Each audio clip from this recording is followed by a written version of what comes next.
everybody. It is so lovely to see some beautiful faces in this room. My name is Sam Morielli. I use they, them pronouns. I'm on the land of the Lenape people in Brooklyn, New York, the Lenape and Canarsie people, excuse me. And I am just here to do a little bit of housekeeping at the top of this session for all of you today.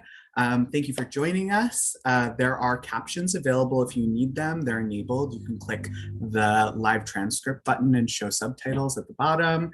As I said, I'm supporting all logistics. So if you have any tech needs throughout this session, feel free to message me directly. And I'll just remind everybody, there will be participation later in the session, but throughout, just keep yourself muted and you can be on cam, off cam, whatever works for you. We'll spotlight the speakers so you'll see them. And we are recording this session, so just note that. And with all of that business out of the way, I'm just going to offer the floor to Elena to do a little bit of framing for us. Hello. Thank you so much. Thank you so much, Sam. Hi, my name is Elena Chang, Director of ED&I Initiatives at TCG, she, her, hers, dialing in from the land of the Lenape, West New York, New Jersey. I have dark brown mid-length hair, and I'm wearing a blue blouse, and my backdrop is a bit blurred today. On behalf of TCG, we're thrilled to have with us today ALJP, CJAM, Steward Cultural Group, and Unlock Creative, as well as those of you zooming in.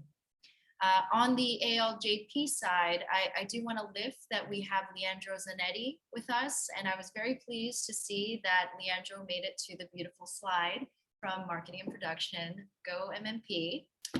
I've really been looking forward to this session, and I can tell that many of you have been as well. We've received messages, a lot of excitement. So I'm just gonna offer a little bit of framing before we begin. You may have seen a McKinsey piece last fall called "Diverse Employees Are Struggling the Most During COVID-19." And here's how companies can respond. The piece pointed out the importance of asking new questions for a changed future for the workplace. Executives were asked to what degree their CEOs prioritized diversity, equity, and inclusion during the pandemic. And unsurprisingly, 9 out of 10 responded that even with the pressures with the crisis, DEI remains a moderate, very important, or top priority.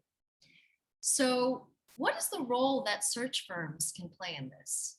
What are the unique challenges that BIPOCs may face in navigating a job search during these times? In terms of structure for today, we're going to kick it off with brief presentations in an open space for all. Afterward, we'll be transitioning to a BIPOC-only affinity space. The companies featured today are all BIPOC-led and have at their very core methodologies in place as the field reopens. They are working to alleviate traditional barriers of access through their positions as leaders of searches and strategic planning and consulting. So thank you so much all for joining us. Jocelyn, Leandro, William, Harold, and Ashley, super happy to have you all. ALJP, let's have you kick this off, shall we? Thanks so much, Elena. I'm really happy to be here. My name's Jocelyn Prince, she, her, hers. I'm in Chicago, which is the land of the Council of the Three Fires. And I'm a principal and co-founder of ALJP Consulting. Just to tell you a little bit about us, we incorporated in August of 2019. And we had been informally sort of doing this work for some time, myself and my partner, Al Hartley. We were getting approached all the time by these sort of white-led, old school search firms contacting us about lists, like, give me a list of BIPOC people, who are the development managers out there? Do you have a list of people who might be good for a production management job? And we thought, why are we doing this? We could do this ourselves. And we could also think more deeply about the context in which these searches are happening. So we wanted to think about, what it means when you have the gatekeepers to the industry, these sort of white-led, very white male-dominated search and strategic planning firms who have connections to Ivy League institutions, and it's very elitist and it's very difficult to get on their radar. And so we started to think about what it would look like if we leveraged our network and started to try to create more opportunities and more pathways for BIPOC folks who are working in the industry and who are looking for leadership positions. We started to think about things like retention, strategic planning, thinking about the culture within the organization and building community in these organizations so that BIPOC people working in organizations and institutions can be successful.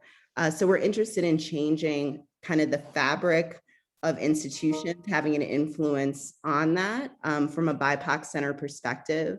And then we're also very interested in changing the ecology of the arts and culture sector of the whole. So we think that that sector should look like the world in which we live. It should look like certainly the United States and the diversity that exists within our country. So we're a mission-driven firm. We are for-profit and our services cost money, but we have a mission sort of beyond that monetary gain that has to do with making real change. I want to pass it to Leandro to talk a little bit about some of our methodology and the tools that we use. Thanks, JP. My name is Leandro Zanetti. I'm a senior consultant at ALJP. I've been with the company since May of 2020, so I just hit my 1-year anniversary.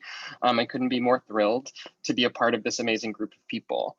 And I just wanted to talk a little bit about the ways in which we do this, methodologies and how we think about really supporting candidates through process and organizations to make the most equitable decisions possible.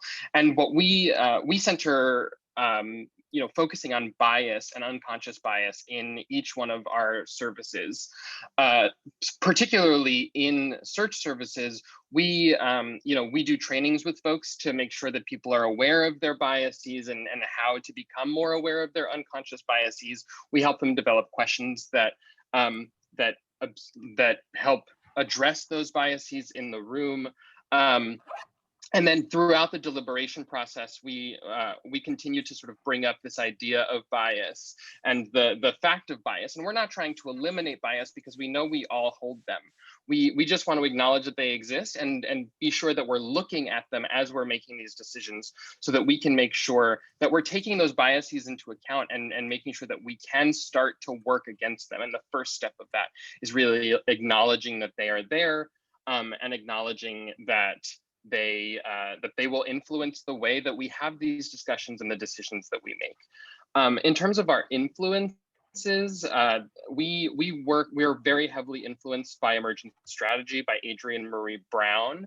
I do this all the time, but I literally have her book like within arm's reach at all times, thinking about those things as we go into this and really thinking about the emergence of these processes, right? Not sticking to any sort of rigid structure of like, this is the way that ALJP does it. We really try to focus our methodologies and our process on what the organization needs, and we listen first and then make that plan. So allowing for things to change throughout the search process and allowing for the emergence of new ideas to really come up as we go through this process with folks.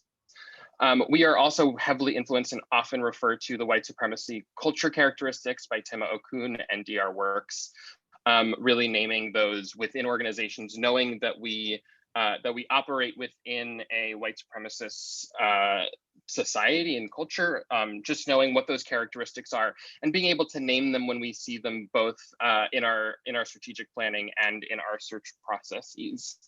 And then in terms of services that we offer talent searches that range anywhere from artistic directors, executive directors, senior level positions, and entry level positions, depending on what folks need. We do strategic planning with a focus on anti-racism, and really putting anti-racism at the core of that planning. And then we do community building, making sure that folks have access and have the tools to really communicate with their communities and building those relationships. Some people that we've worked with have included the LARC, where we placed Maya Dralas as the artistic director, Marin Theater Company, where Meredith Suttles was placed as the executive director. And we did a community building and strategy process with Waterwell, which is a company in New York City. And in all of those cases, again, we have developed this methodology that has really allowed for folks to make what we believe to be more equitable decisions, and decisions that help people share power, decisions that allow folks who are not necessarily in these positions of leadership to have their voices heard, and to really build the systems and address the systems that maybe keep them out of power. Jocelyn, anything you would want to add there? No, I think that's good. Thanks, Great. Leandro. All right. Thank you. I'm going to pass it over to William at CJAM. Thank you, Leandro. My name is William Bryant Miles. My pronouns are he, him, his.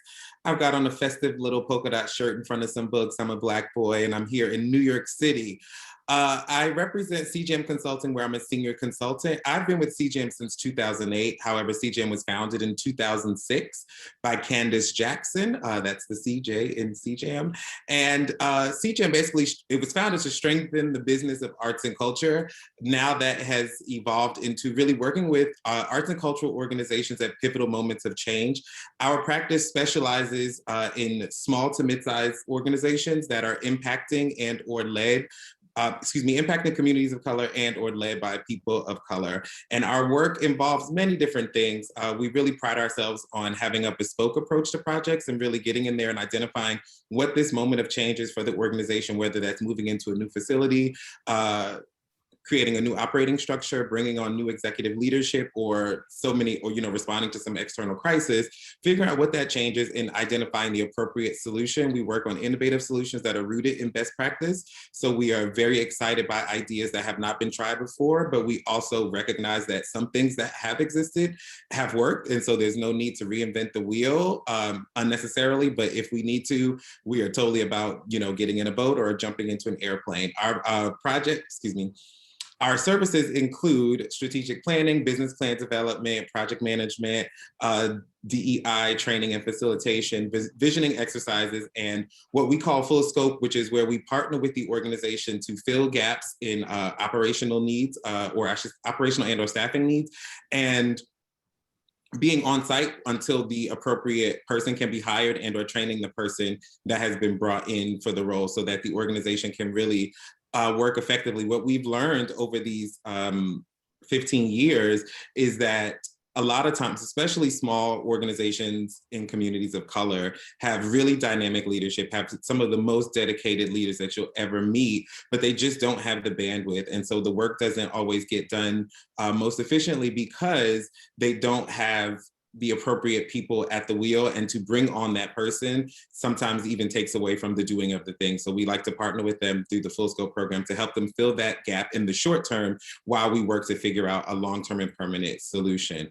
That is our work. Where we've done our work has been all over the United States. Both Candace and I bring, and the rest of our consulting team, we bring international perspectives, but our work has been rooted in the US. We've worked with the Apollo Theater, the Flea Theater, quite a bit of work in Pittsburgh with August Wilson House, Mendelssohn Choir of Pittsburgh, Hill Dance Academy Theater, and many, many, many, many more. You can see our full client list on our website, CJM Consulting. I'm most excited about being in conversation with the wonderful panelists and all of you, so I'm going to stop there and pass this on to Harold at SCDG.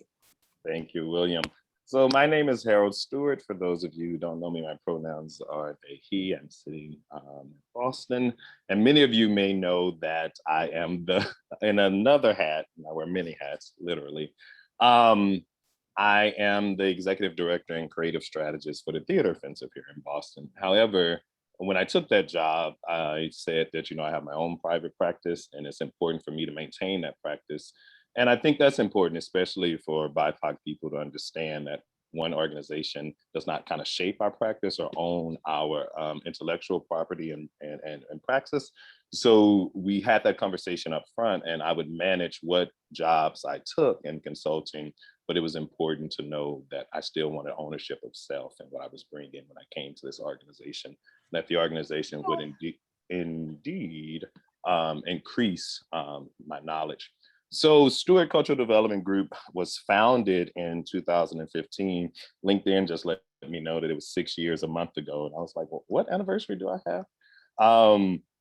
And interesting enough, it was founded in Dallas, Texas, where I'm from. And even before that, when my class and my generation came home from college and being out there in the world, the elders in our community made us prove that we had learned something. So we had to do a series of workshops and trainings and all of these things to prove that we had learned something. And that really how it got started.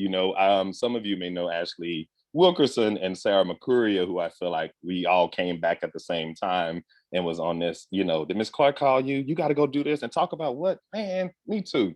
But they would do things like Asada Shakur teach-ins, and then I would do things like, how do you have art support the core curriculum at our DISD schools, and all just kind of whatever was, top of mind, we had to prove that we knew something in community. And that's important because once we had this work under us, I was pushed to the front to kind of start the consulting group. And I said I would only do it if my friends would kind of work with me. And it's been that way since the beginning. The philosophy is any knowledge that we know is knowledge that we have to share, right? So the consulting firm is because at some point we grew up and decided we needed an LLC. We were growing in our business knowledge as well. But it's been really a phenomenal kind of project of passion and community to share what we learn as we continue to learn and grow. We define and work around this concept of cultural development. And for us, that means we work with organizations to increase their capacity, to assess their capacity and increase and sustain cultural assets. And they get to define what a cultural asset is, right? So that could be a nonprofit arts organization. It could be, a piece of art. It could be just self. We don't define what cultural assets are.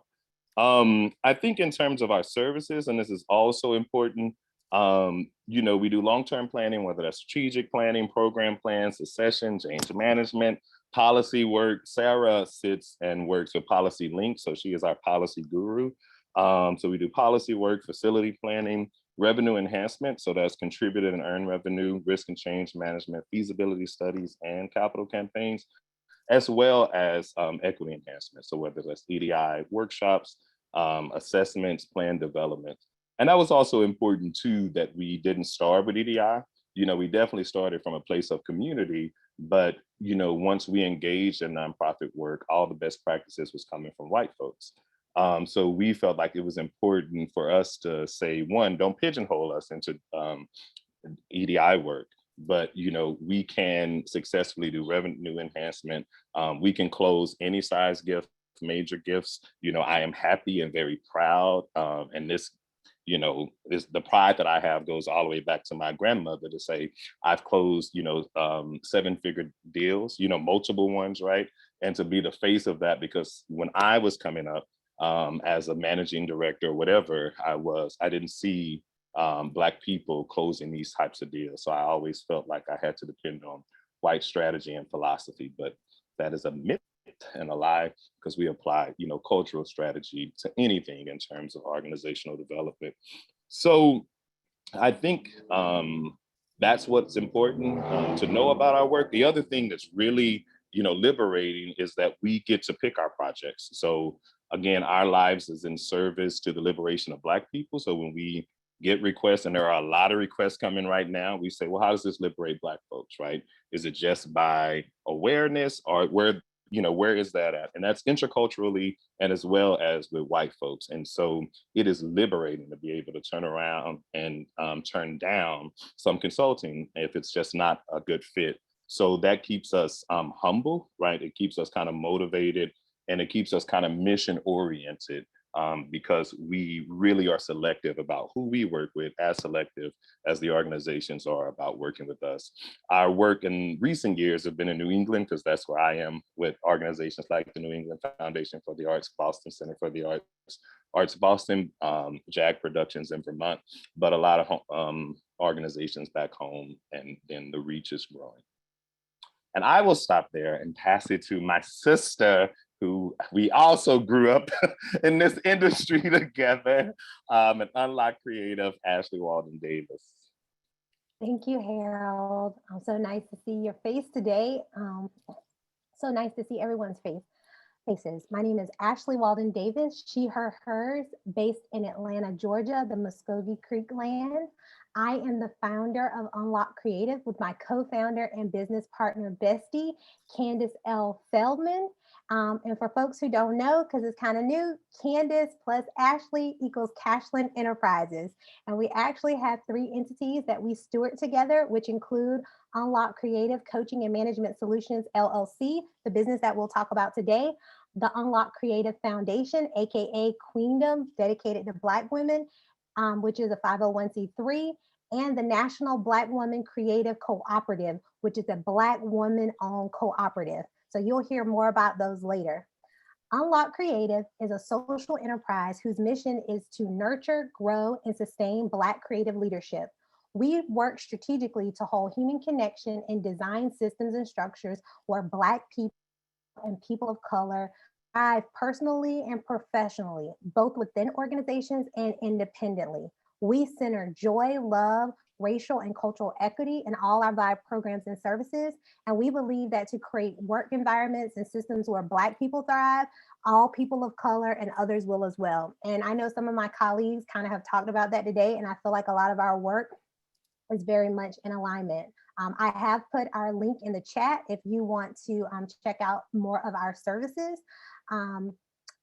So what our primary goal is for our organization is we are focused on developing Black leadership in the creative and nonprofit sectors by enhancing organizations and building capacity and know-how of current leaders and future leaders. So again, the link that I provided, you can see a detailed list of all the types of services that we provide, but we are really focused on providing generous compassion and focused coaching to emerging and mid-level creatives, as well as high quality management of projects in the creative and nonprofit sector in an ethical and values-based manner.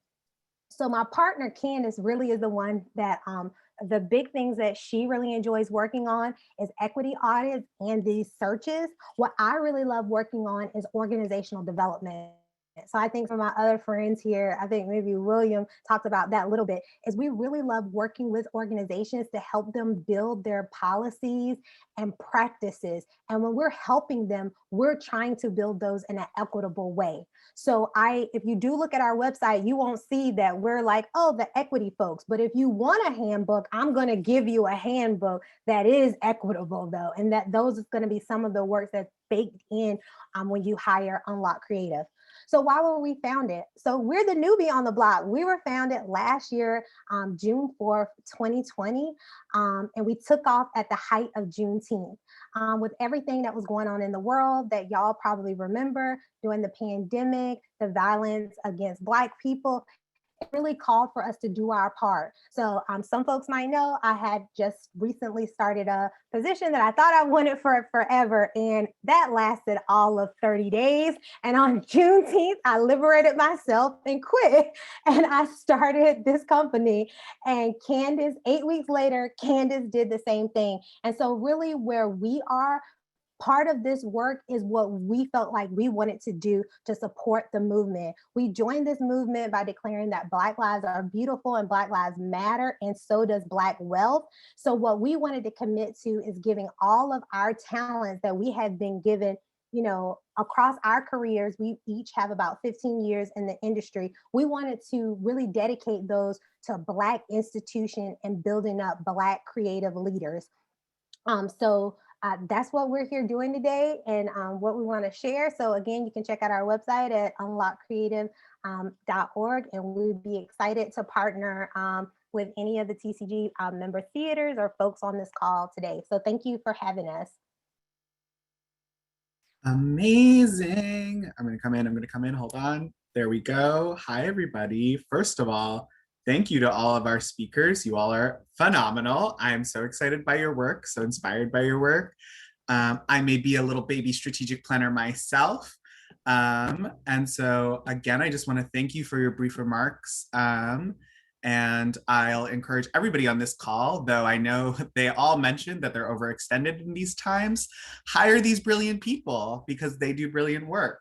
At this moment, we're transitioning into an affinity space.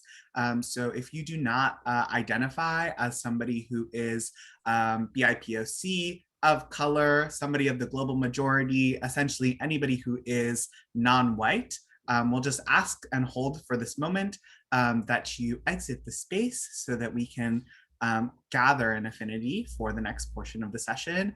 For those watching on the live stream on HowlRound, thank you for joining us. In order to also honor the privacy of an affinity space, we're gonna stop the live stream as well. So we appreciate you being here, being your beautiful selves. And with that, I'm just gonna literally stay here in front of you for like a minute while people sort themselves out.